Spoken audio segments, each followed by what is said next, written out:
మన కళ్యాణ్ అన్న cult fans అందరం కలిసి తిరుపతిలో రచ్చ రచ్చ చేసేసాం. హలో బడీస్, నేను మీ NS ఫుట్టి. Welcome back guys. So matter ఏంటంటే జూలై 24 మా తిరుపతిలో జరగబోయే హరిహర వీరమల్లు జాతర మామూలుగా ఉండదు, అది చూపిస్తానని చెప్పాను కదా. సో ఇప్పుడు ఈ వీడియోలో అది క్లారిటీగా చూపిస్తాను, స్కిప్ చేయకుండా పూర్తి వీడియో చూసేయండి. కరెక్ట్ గా టైం అయితే నైట్ 1 అవుతుంది. ఒక పక్క ఫుల్ వర్షం పడతా ఉన్న ఆ వర్షాన్ని కూడా లెక్క చేయకుండా మా కళ్యాణ్ అన్నని ఖచ్చితంగా చూడాలని వెళ్తున్నాము. ఇంక ఇక్కడికి రాగానే సెలబ్రేషన్స్ అయితే మామూలుగా చేయట్లేదు. ఆ వైబ్ ఎలా ఉందో మీరే చూసేయండి.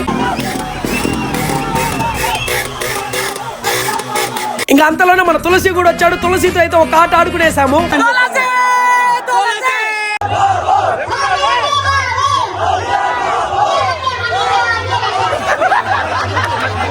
నెక్స్ట్ డీజే సెలబ్రేషన్ స్టార్ట్ అయ్యాయి మావా. నాన్ స్టాప్ గా 3 అవర్స్ మన కళ్యాణ్ అన్న పాటలతో ఎర్రగొట్టేశాము. మీకు మా తిరుపతిలో జరిగిన Harihara Veeramallu celebrations long video కావాలనుకుంటే ఇప్పుడే ఈ వీడియోకి 10K లైక్స్ అయితే కంప్లీట్ చేసేయండి. నేను రేపే ఆ లాంగ్ వీడియో అయితే పోస్ట్ చేస్తాను. ఇంకా థియేటర్ లోపల కళ్యాణ్ అన్న ఎంట్రీ రాగానే చూస్తున్నారు కదా, పేపర్లతో అసలు పూల వర్షమే కురిపించేశారు. ఇక్కడ నా సిచ్యువేషన్ చూస్తుంటే మీకే అర్థమైపోయి ఉంటుంది. మూవీ స్టార్టింగ్ నుంచి ఎండింగ్ దాకా అసలు ఫ్యాన్స్ ఎనర్జీ ఎక్కడ తగ్గలేదు. కళ్యాణ్ బాబు కల్ట్ చూపించారు. సో వీడియో అయితే ఇదే అనమాట. ఇంకా నెక్స్ట్ వీడియోలో మళ్ళీ కలుద్దాం. By by buddies.